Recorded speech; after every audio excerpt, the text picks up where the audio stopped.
That night, sleep evaded her. Victoria paced the master bedroom, the four-poster bed mocking her with its emptiness. Moonlight slanted through lace curtains, casting bars across the Persian rug. She thought of the wedding band on her finger, simple gold, engraved with "Forever R. Weber," and twisted it viciously. Had it all been a lie? The anniversaries in Paris, the quiet evenings by the fire? Or worse, a parallel life, one foot in her world of silk gowns and boardrooms, the other in salt-kissed waves and children's laughter? By dawn, resolve hardened in her chest. She couldn't confront ghosts alone. Slipping into a wool coat, she drove to the city library, her gloved hands tight on the wheel. The archivist, a bespectacled man named Harold, raised an eyebrow at her request for Blackwood Cove records. Genealogy, Mrs. Kensington? Or something more personal? Personal, she admitted, voice steady as steel. Hours blurred in microfilm reels. Birth certificates from 1973, 1975, 1977, Edward Hargrove, Thomas Hargrove, Clara Hargrove, all listing Reginald as father, Lydia Hargrove as mother. No marriage to Victoria in those files. Their union, hasty after Reginald's business trip in '82, was buried in a county clerk's dusty ledger under her maiden name, Victoria Lang. She'd kept it for professional reasons. Her career as a curator at the Willowbrook Museum demanded autonomy, but now it gleamed like a shield. Lydia Hargrove had died in 2012, ovarian cancer, per the obituary. The children, now adults in their 40s and 50s, had scattered. Edward, a fisherman in Blackwood. Thomas, a mechanic in the nearby city of Eldridge. Clara, a schoolteacher back in the Cove. No public ties to Reginald. No claims. Yet the letters burned in her mind. When will you leave her? Suspense coiled in Victoria's gut as she returned home. The box clutched like contraband. She hid it in her vanity, behind a false panel she'd installed years ago for valuables. But the house felt altered, watchful. Footsteps echoed in the hall. Her own, she told herself. Shadows in the garden twisted into figures. Paranoia? Or premonition? Days turned to weeks. Victoria threw herself into routine.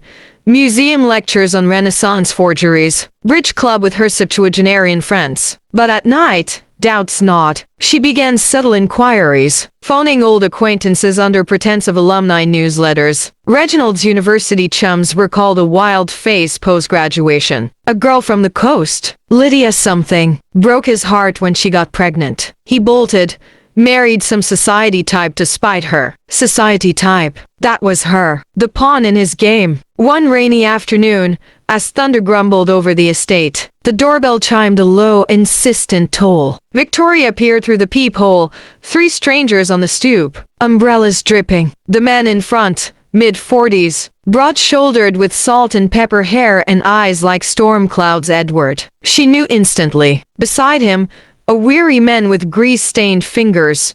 Thomas. And the woman, elegant in a mackintosh, her dark hair streaked gray. Clara. The spitting image of Lydia from a faded photo in the letters. Her pulse thundered. They were here, swallowing bile.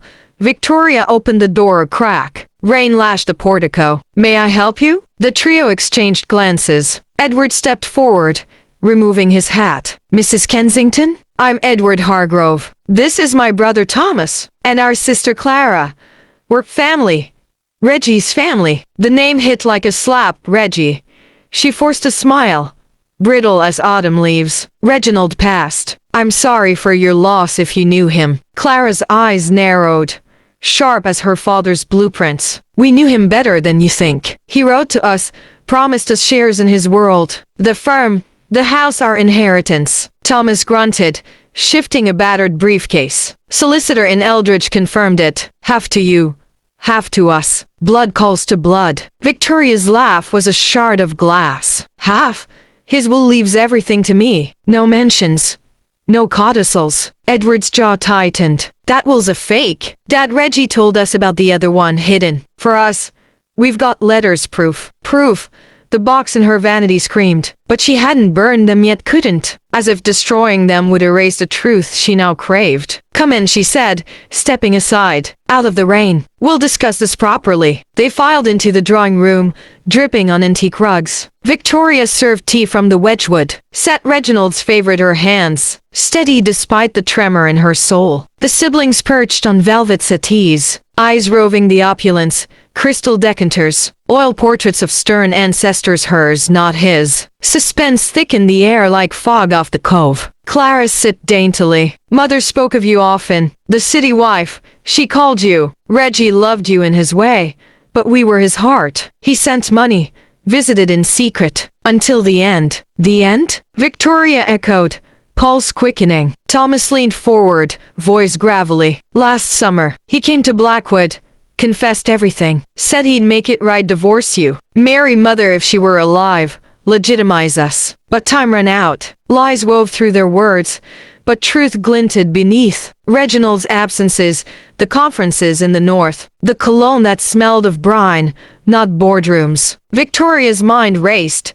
The letters stopped in 2010, after Lydia's diagnosis. Had he gone then? Held her hand as she faded, while Victoria planned their sapphire anniversary. Edward pulled a folder from the briefcase. Photographs, yellowed like the letters. Reggie with toddlers on a beach, gangly teens at a dinghy race. A recent one, him, frail in a hospital gown, arm around Clara.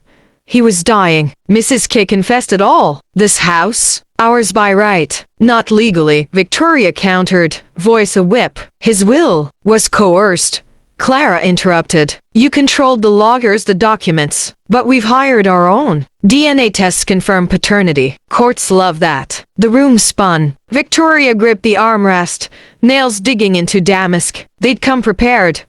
A siege in 3 parts. But she had her secret. The maiden name. Every deed, every account filed under Victoria Lang. Pre-marriage assets she'd never retitled. Reginald had begged her once, early on, "Make it joint, darling, for us." She'd smiled then, too, and said, "Trust is earned." Reggie, a jest, or so she'd thought. Now, it was armor. "I see," she murmured, rising. "This requires delicacy. Wait here. I'll fetch the originals." She glided to the study, hard hammering. The safe Reginald's sanctum yielded deeds, titles, all stamped Victoria Lang. No Kensington co-ownership. Her investments, her inheritance from a doting father who'd warned her of fortune hunters. Reginald had built his empire on her foundation, never suspecting the trap. But as she returned, footsteps echoed behind her. Thomas, shadowing like a specter. "Everything all right, ma'am?" "Fine," she lied, tucking papers into her cardigan. Suspense clawed her throat. Were they listening? Searching? Back in the drawing room, she laid out the documents like cards in a high-stakes solitaire. "See for yourselves. The manor is mine solely. The firm, sold last month to a consortium, proceeds in my accounts." Reginald had no claim to divide. Clara snatched a deed, eyes scanning. "This can't, it's dated 1983. Before what?" Victoria pressed, leaning in. "Before he lied? Before he juggled 2 lives like a circus act?" Edward's face darkened. "He loved us more. Did he?" Victoria's voice dropped to a hush. Or was it guilt? A dalliance turned anchor? Thunder cracked outside, rattling windows. Thomas bolted up. "We're calling our lawyer. Now." Clara's phone was already out, fingers flying. But Victoria saw the flicker. Uncertainty. They hadn't known about the name, the untitled empire. Their proof was sentiment, not steel. As rain sheeted the panes, the evening unraveled. The siblings argued in hushed tones, Edward pacing like a caged wolf. Victoria watched from her wingback chair, a sphinx in pearls. Hours ticked by. The lawyer arrived via video call, a slick type from Eldridge named Harlan Voss. He blustered about equitable distribution, blood rights, emotional damages. "Emotional?" Victoria interjected, her laugh cold. "Try 40 years of deception, but legally, 0. Voss's face pixelated in fury. "We'll subpoena everything. Bank records, correspondence." "Go ahead," she said sweetly. "You'll find my maiden name on every line. Victoria Lang owns it all." Silence fell, broken only by the clock's metronome. Clara's eyes widened. "Lang? That's not." My father's name, Victoria finished. Reginald never changed a thing. He assumed arrogantly that it was his by marriage. But assumption isn't ownership. Thomas swore under his breath. Edward slumped. The fighter deflated. He promised us this. A legacy. Your legacy was the lies he told to keep you hidden, Victoria said, voice laced with venom. Now leave, before I call security. They rose, defeated shells. But as they reached the foyer, Clara whirled. You think this ends here? We know where the letters are. The ones he wrote from your bed, dreaming of us. Victoria's blood iced. How? Had Reginald told them of the attic? Or worse, had they been watching? The door slammed behind them, but peace didn't follow. That night, Victoria bolted every lock, drew every curtain. Sleep came in fits. Dreams of faceless children clawing at windows. Morning brought fog, thick as doubt. She checked the attic. The box gone. When? How? Panic surged. She tore through the house, vanity panel ajar. Letters vanished. Thomas, the mechanic, had he slipped away during tea? Picked the lock like a petty thief. Her phone rang. Unknown number. She answered. Breath held. Mrs. Lang. Voss's voice slithered. Or should I say Kensington? We've the letters incriminating Reggie. Detailing your neglect. How? You drove him to us. Lies. She hissed. Truth enough for a judge. Or the press. Architect's secret shame. Widow hoards fortune from illegitimate heirs. The line died. Victoria's knees buckled. Blackmail. The suspense twisted. Tighter. Were they bluffing? She drove to the museum, hands white-knuckled, mind a whirlwind. Colleague Miriam noticed her pallor. Vic, darling, you look haunted. I am, she confessed over lunch, voice low. Reginald had another family. Miriam's fork clattered. Good God. What will you do? Fight, Victoria said. But fear not. The siblings weren't done. Their desperation smelled of salt and spite. That evening, a package arrived, no sender. Just her name in block letters. Inside, a single letter. Reginald's script. My dearest Vic, if you find this, forgive me. Lydia was youth's folly, but you are my anchor. The children tell them I tried. Burn this. Love our. Tears blurred the ink. Tried. He hadn't, but beneath it, a note in Clara's hand. We have more. Meet us at the Cove tomorrow midnight. The old chapel, or the world knows. The chapel from the letters. Suspense coiled like a noose. Victoria packed a bag, essentials. The deeds, and drove north as dusk bled into night. Blackwood Cove unfolded in mist-shrouded cliffs, the sea a restless murmur. The cottage from the photos stood derelict, windows blind eyes. She parked a mile out, heels sinking in gravel as she approached a chapel, a weathered stone relic. Gargoyles leering in moonlight. They waited inside, Edward by the altar, Thomas lurking in shadows, Clara with a lantern. Voss, too, Tias Q. You came, Clara said. No triumph, only weariness. For truth, Victoria replied, chin high. What do you want? Money. The manor burns before you touch it. Edward stepped forward, voice raw. Not greed. Closure. Dad said you were cold. Kept him from us. But seeing you, you're just a woman. He broke. Broke. The word pierced. Reginald's infidelities suspected, never proven, flashed. Late nights, distant gazes. She'd ignored them, built walls of denial. Thomas tossed the letters at her feet. Read them, all of them. She did, by lantern light. Pages of anguish. Reggie's guilt. Lydia's fire.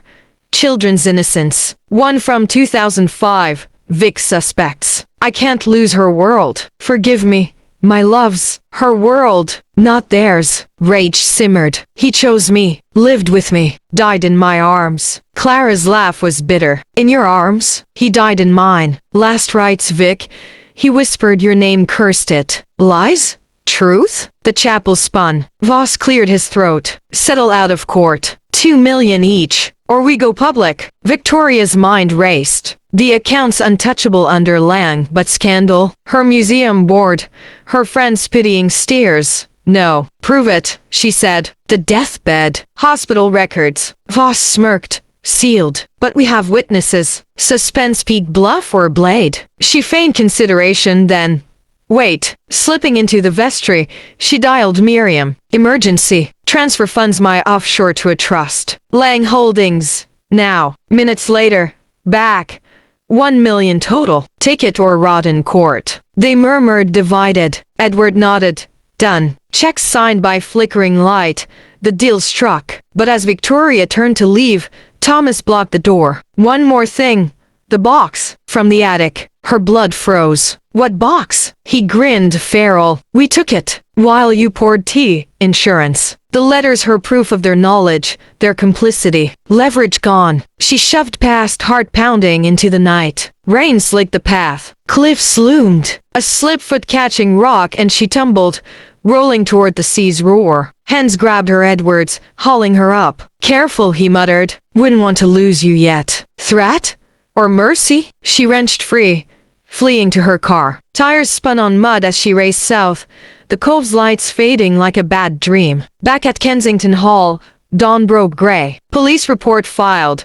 Theft of personal effects. Voss's calls ignored. The settlement wired. Binding. The siblings vanished back to their salt-laced lives, perhaps plotting more. But Victoria? She changed the locks, installed cameras. The deed stayed under Lang, the manor hers alone. One evening, sorting Reginald's ashes for scattering, she found a final letter in his jacket missed before. Vic, my clever one, if they come, remember, it's always been yours. I was the fool. Love eternal, Reginald. Tears fell, not for loss, but release. She burned the rest, watching flames dance in the hearth. Weeks later, a knock, soft, hesitant. Victoria appeared. A young woman, early 30s, rain-soaked. Mrs. Kensington? I'm sorry. I'm Beatrice, Clara's daughter. She told me everything. May I come in? Victoria's hand hovered on the knob. Another layer? Or olive branch? She smiled, slow and sharp, and locked the door. Try taking what was never yours, she whispered to the empty hall. The girl waited, oblivious. Outside, wind howled secrets into the night. But inside, Victoria Lang, widow, survivor, poured tea for one. The manor sighed in approval, its walls holding fast.